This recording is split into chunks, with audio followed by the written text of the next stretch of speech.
ଆଚ୍ଛା ନୀଳପକ୍ଷୀ, ଶିଆଳ ବନ୍ଧୁକୁ ଖବର ଦେଲେ କେମିତି ହେବ? ସିଏ ତ କୁମ୍ଭୀର ପାଇଁ ଖାଦ୍ୟ ଆଣିପାରିବେ ନା। ସତରେ ତ, ଶିଆଳ ବନ୍ଧୁର କଥା ତ ମୋର ମନେ ହିଁ ନଥିଲା। ନୀଳପକ୍ଷୀ, ତୁମେ ଏବେ ଉଡ଼ିଯାଇ ଶିଆଳ ବନ୍ଧୁକୁ ଖୋଜି ବାହାର କରି ଏଠାକୁ ନେଇ ଆସ। ମୁଁ ଏବେ ଯାଉଛି, ତୁମେ କିଛି ଚିନ୍ତା କରନି। ଏହା କହି ନୀଳପକ୍ଷୀ ସେଠାରୁ ଉଡ଼ିଗଲା ଶିଆଳକୁ ଖୋଜିବାକୁ।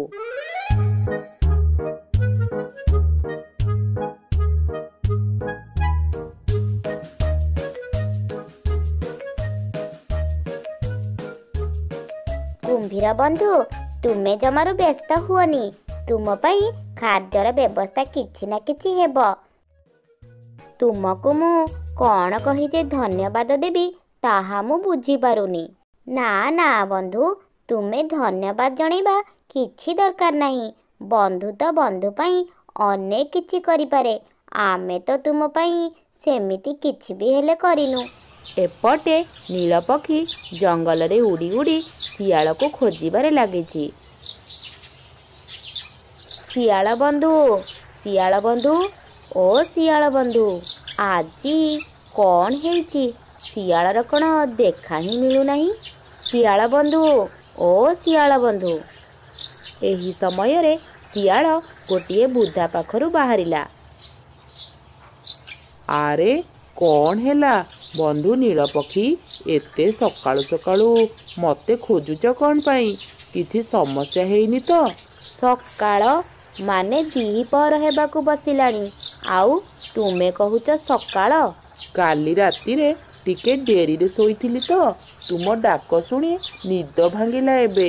ମୁଁ ଭାବିଲି ସକାଳ ହୋଇଛି ବୋଲି। ଓହୋ, ହଁ ଶୁଣ, ଏପଟେ କିନ୍ତୁ ଗୋଟେ କାଣ୍ଡ ହୋଇଯାଇଛି। କି କାଣ୍ଡ? କ'ଣ ହେଇଛି? ଶୀଘ୍ର ଶୀଘ୍ର କୁହ ମୋତେ। ସେଇ କଥା ତ ଜଣେଇବା ପାଇଁ ତୁମକୁ ଖୋଜି ଚାଲିଛି। ଓହୋ, ତାହେଲେ ଶୀଘ୍ର ଶୀଘ୍ର କୁହ ବନ୍ଧୁ, ମୁଁ ଧୈର୍ଯ୍ୟ ଧରି ପାରୁନି। କାଲିର ବନ୍ୟା ପାଣିରେ ଘଟଣାଟି ଘଟିଛି। କ'ଣ କହୁଛ? ବନ୍ୟା ପାଣିରେ ଘଟିଛି? କାଲି ତ କାହିଁ ମୋତେ କେହି କିଛି କହିନାହାନ୍ତି। ଆରେ ନୀଳପକ୍ଷୀ, କାହାର କ'ଣ ହେଇଛି? କୁହ ମୋତେ, ଶୀଘ୍ର ଶୀଘ୍ର କୁହ। ହଁ, ରୁହ ରୁହ, କହୁଛି ଶିଆଳ। କାଲି ରାତିରେ ବନ୍ୟାର ପାଣିରେ ଭାସି ଭାସି ଗୋଟିଏ କୁମ୍ଭୀର ଛୁଆ ଗଛ ତଳେ ଥିବା ପୋଖରୀରେ ପଡ଼ିଯାଇଛି। ବିଚରା କ୍ଳାନ୍ତ ହୋଇ ଶୋଇ ପଡ଼ିଥିଲା ସେଠାରେ। ସକାଳୁ ଉଠି ଦେଖିଲା ପାଣି କମିଯାଇଛି। ଛୋଟ କୁମ୍ଭୀରଟା କୁଆଡ଼େ ବା ଯିବ ଜାଣିପାରୁନାହିଁ। ପୁରା ମୁସ୍କିଲର କଥା ତ। କ'ଣ କରିବାକୁ ପଡ଼ିବ ତାହେଲେ ମୋତେ? କୁମ୍ଭୀର ଛୁଆର କଥା ଶୁଣି ଶିଆଳର ମୁହଁରୁ ଲାଳ ବୋହିବାକୁ ଲାଗିଲା। ତାପରେ ସେ ମନେ ମନେ କହିଲା, କେବେ ବି ତ ମୁଁ କୁମ୍ଭୀରର ମାଂସ ଖାଇନି। କେତେ ଭଲ ହୁଅନ୍ତା କୁମ୍ଭୀରର ମାଂସ ଖାଇବାକୁ ପାଇଗଲେ। କ'ଣ ଭାବୁଛ ଶିଆଳ ବନ୍ଧୁ? ନା ନା, ସେମିତି କିଛି ନୁହଁ। ଆଚ୍ଛା ଶିଆଳ, କେମିତି କ'ଣ କଲେ ତାକୁ ବଡ଼ ନଦୀରେ ପହଞ୍ଚେଇ ପାରନ୍ତେ? ଆଚ୍ଛା ନୀଳପକ୍ଷୀ, କୁମ୍ଭୀରର ଆକାରଟା କ'ଣ ମୋ ଶରୀର ଠାରୁ ବଡ଼? ମୁଁ କ'ଣ ତାକୁ ମୁହଁରେ ଧରି ତାକୁ ନେଇପାରିବି? ଆରେ ନା ନା, ତାର ଶରୀରଟା ତୁମଠାରୁ ବଡ଼। ବଡ଼ ପ୍ରାଣୀର ଛୁଆର ଶରୀର ତ ବଡ଼ ହିଁ ହେବ ନା। ତାହେଲେ ତ ମୁସ୍କିଲ ହୋଇଗଲା। ଆଚ୍ଛା, ସିଏ କ'ଣ ମୋ ପିଠିରେ ବସି ଯାଇପାରିବ? ନହେଲେ ମୁଁ ତାକୁ କଷ୍ଟ କରି ମୋ ପିଠିରେ ବସେଇ ବଡ଼ ନଦୀରେ ଛାଡ଼ି ଦେଇ ଆସନ୍ତି। ନା ନା ବନ୍ଧୁ, ସେମିତି ପାରିବନି ତୁମେ। ତା ନହେଲେ ମୁଁ କ'ଣ କରିପାରିବି ତା ପାଇଁ? ମୋତେ ତମେ ତାହେଲେ କ'ଣ ପାଇଁ ଖୋଜୁଥିଲ? ହଁ ଶୁଣ, ବନ୍ଧୁ କୁମ୍ଭୀର ବହୁତ ଭୋକରେ ଅଛି। ତା ପାଇଁ ଖାଦ୍ୟ ଯୋଗାଡ଼ କରିବା ଦରକାର। ମୁଁ ତ ହେଲି ଛୋଟ, ତୁମେ ଗୋଟେ କିଛି କର। ଓହୋ, ଆଚ୍ଛା, ତାହେଲେ ଏଇ କଥା। ଖାଇବା ଯୋଗାଡ଼ କରିବାକୁ ପଡ଼ିବ। ଠିକ୍ ଅଛି, ତୁମେ ଯାଅ, ଦେଖୁଛି ମୁଁ କ'ଣ କରିପାରିବି। ଶୀଘ୍ର ଶୀଘ୍ର କିଛି ଗୋଟେ କର ବନ୍ଧୁ। ସିଏ କାଲିଠାରୁ କିଛି ବି ନ ଖାଇଅଛି। ଏହା କହି ନୀଳପକ୍ଷୀଟି ସେଠାରୁ ଚାଲିଗଲା। ଶିଆଳ ଏକା ଏକା ଚାଲିଥାଏ ଆଉ କିଛି ଗୋଟେ ଚିନ୍ତା କରୁଥାଏ। କ'ଣ କରିବି କେମିତି ଯେ ସେ କୁମ୍ଭୀରକୁ ଖାଇବି। ଶିଆଳଟି ଏହିପରି ଭାବୁଥାଏ। କୁମ୍ଭୀରକୁ ଖାଇବ ବୋଲି ପାଟିରୁ ତାର ଲାଳ ଝରିବାକୁ ଲାଗିଲାଣି। ଏହି କୁମ୍ଭୀର ମାଂସ ଖାଇବି ବୋଲି ମୋର ଜିଭରେ ପାଣି ଆସିଯାଉଛି। ଯାହା ବି ହେଉ କୁମ୍ଭୀରର ମାଂସର ସ୍ୱାଦ ମୋତେ ଖାଇବାକୁ ପଡ଼ିବ। ଶିଆଳ ଚାଲୁଥାଏ ଆଉ ଭାବୁଥାଏ। ପ୍ରଥମେ ନୀଳପକ୍ଷୀ ଓ କୁମ୍ଭୀର ପାଖରେ ବିଶ୍ୱାସ ଜନ୍ମାଇବାକୁ ପଡ଼ିବ, ଯେମିତି ସିଏ ମୋତେ ସନ୍ଦେହ ନ କରିପାରନ୍ତି। ଆଗ କୁମ୍ଭୀରର ଛୁଆ ପାଇଁ କିଛି ଖାଦ୍ୟ ଯୋଗାଡ଼ କରିବାକୁ ପଡ଼ିବ। ଖାଦ୍ୟଟା ନେଇ ତାଙ୍କ ସାମ୍ନାରେ ହାଜିର ହୁଏ ଆଗ, ତାପରେ ସୁଯୋଗ ଦେଖି ଯାହା କରିବି। ଏପଟେ ବେଙ୍ଗ, ନୀଳପକ୍ଷୀ ଓ କୁମ୍ଭୀର ଶିଆଳକୁ ଅପେକ୍ଷା କରି ରହିଥାନ୍ତି। ବେଙ୍ଗଟି ଇଆଡ଼ୁ ସିଆଡ଼ୁ କଥା କହି କୁମ୍ଭୀରର ମନକୁ ଭଲ ରଖୁଥାଏ। କୁମ୍ଭୀର ବନ୍ଧୁ, ତୁମର ଛୋଟ ଭଉଣୀର କଥା ଆମକୁ କିଛି କୁହ। ମୋର ଛୋଟ ଭଉଣୀ ମୋ ଠାରୁ 2 ବର୍ଷ ସାନ। ସିଏ ସବୁବେଳେ ମା ସହିତ ବୁଲୁଥାଏ। ଜାଣିଛ, ସିଏ ଏପର୍ଯ୍ୟନ୍ତ ବି ଶିକାର କରିବା ଶିଖିନି। ଏଇ କଥା କହି କୁମ୍ଭୀରର ମନଟା ପୁରା ଖରାପ ହୋଇଗଲା।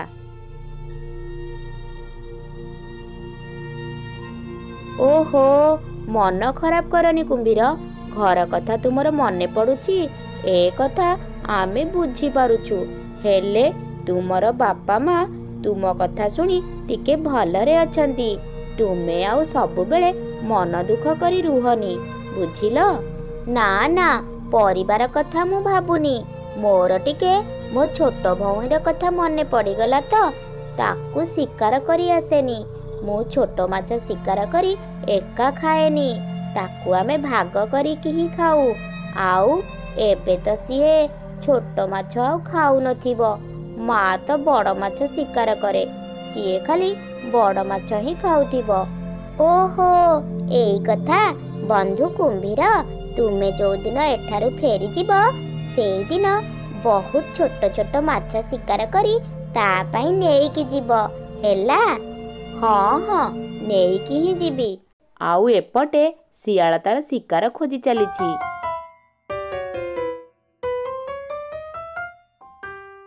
ଓହୋ, ଖାଲି ପେଟରେ ଶିକାର ଖୋଜିବା ବହୁତ କଷ୍ଟ। ନୀଳପକ୍ଷୀ ଡାକିଲା ତ ମୁଁ ଘରେ ଥିବା ଖାଦ୍ୟ କିଛି ନ ଖାଇ ବାହାରି ପଡ଼ିଲି। ଏବେ ମୋର ପେଟ ଭୋକରେ କଁ କଁ ହେଲାଣି। କେମିତି ଯେ କୁମ୍ଭୀରର ମାଂସ ଖାଇବାକୁ ଇଚ୍ଛା ହେଲା, ନହେଲେ ନୀଳପକ୍ଷୀକୁ ନାଁ କରିଦେଇଥିଲେ ଭଲ ହୋଇଥାନ୍ତା। ଶିଆଳ ଏସବୁ କଥା ଭାବୁଥାଏ ଆଉ ଜଙ୍ଗଲରେ ଆଗକୁ ଆଗକୁ ଚାଲିଥାଏ। ଯାଉ ଯାଉ ସେ ଦେଖିବାକୁ ପାଇଲା ଗୋଟିଏ ବାଘକୁ।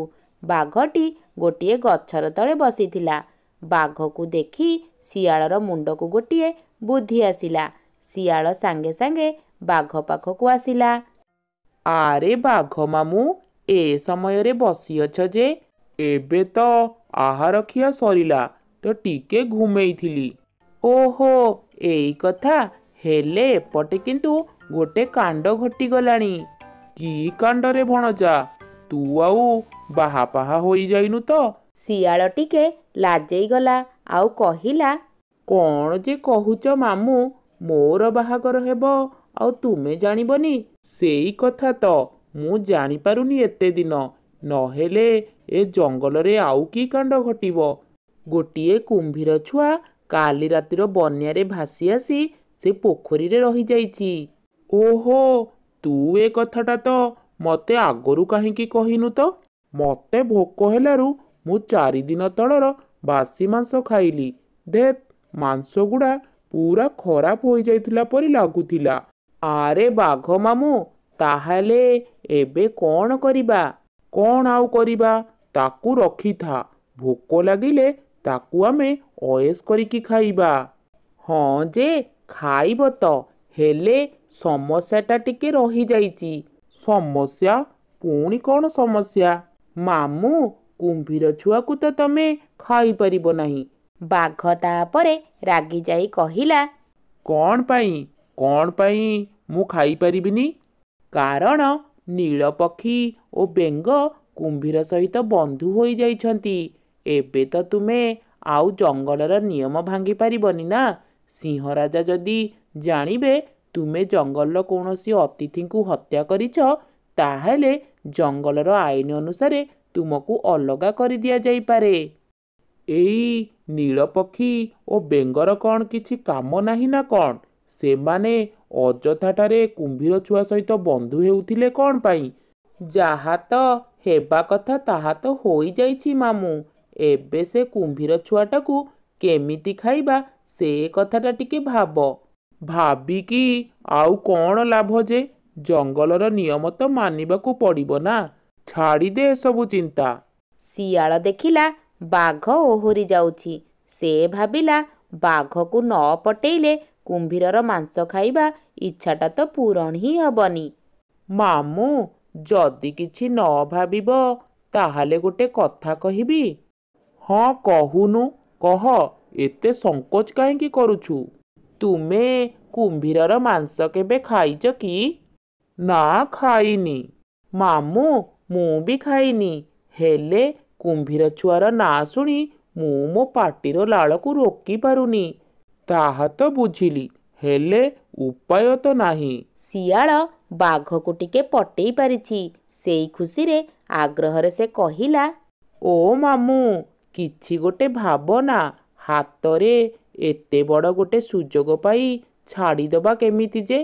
ତୁମ ନାତି ନାତୁଣୀ ଯଦି କହିବେ କୁମ୍ଭୀରର ମାଂସ ଖାଇନ, ତାହେଲେ ଲାଜ ଲାଗିବନି ତୁମକୁ? ତୁ ତ ଠିକ୍ କହିଛୁ ଭଣଜା। ଆଗ ପିଲାଙ୍କ ପାଖରେ ଇଜ୍ଜତ ରହିବା କଥା। ତୁ ତ ହେଲୁ ଶିଆଳ ପଣ୍ଡିତ। ତୁ କିଛି ଭାବନା ଭଣଜା। ମାମୁଁ, ନୀଳପକ୍ଷୀ ଆସିଥିଲା ମୋ ପାଖକୁ। କୁମ୍ଭୀର ଛୁଆ ପାଇଁ ଖାଦ୍ୟ ନେବା ପାଇଁ ହବ ଏବେ। ମୁଁ କ'ଣ କହୁଛି କି, କିଛି ଖାଇବା ଦିଅ। କୁମ୍ଭୀର ଛୁଆକୁ ଖାଦ୍ୟ ଦେଇ ତା ସହିତ ଆଗ ବନ୍ଧୁ ହୋଇଯିବା।